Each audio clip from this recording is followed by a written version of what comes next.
Hey boys and girls, we're going to read a few books this month of November. We're going to have some Scarecrow books. Hope that's okay as we kind of do the crossover from Halloween to Thanksgiving.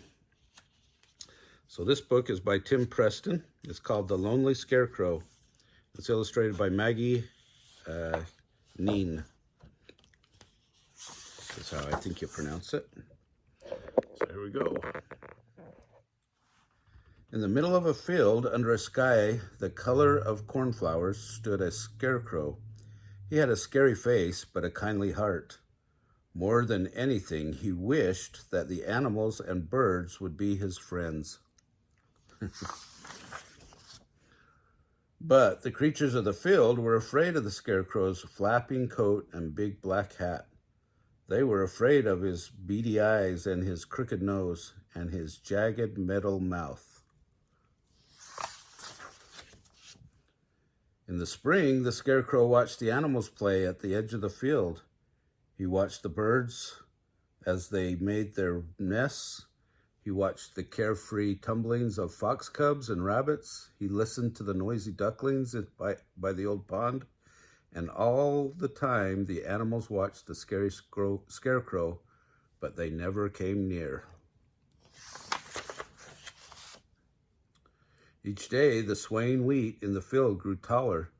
The scarecrow lost sight of the animals. He lost even the happy song of the lark, drowned out by the whispering of the wheat.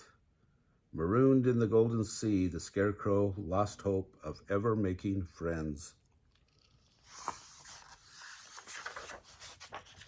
Then the combine monster came to harvest the wheat. The animals hid from the churning jaws and the ravaged acres of mud and stubble that it left behind. They also hid from the scarecrow, who stood alone now in the empty field. From the north came the sly breeze that stole the leaves from the trees and the light from the days. The animals hurried home to their warm burrows and cozy nests. And the scarecrow felt even lonelier, for he knew that winter was coming. Snow fell heavily one night and kept on falling. It fell on the bare, still woods and on the silent fields. Slowly it covered the ground where the scarecrow stood.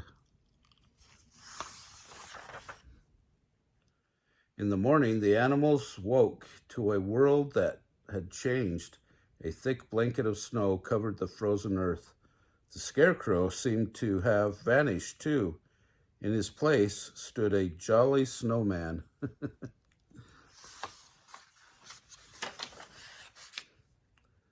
The creatures played happily in the field, rolling and tumbling in the snow around the scarecrow. And the scarecrow? Well, he was as cheerful and bright as the sunny winter day.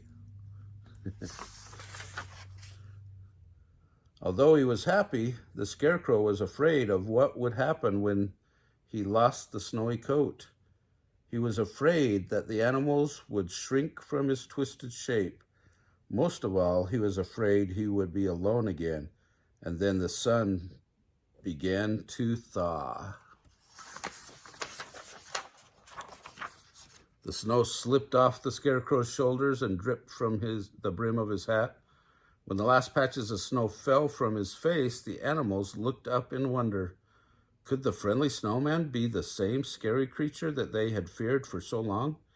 As the warmth of the spring stirred the brown earth, the scarecrow felt a bird peck at his hat and a mouse nestle in the folds of his coat, and the scarecrow knew that he would never be lonely again.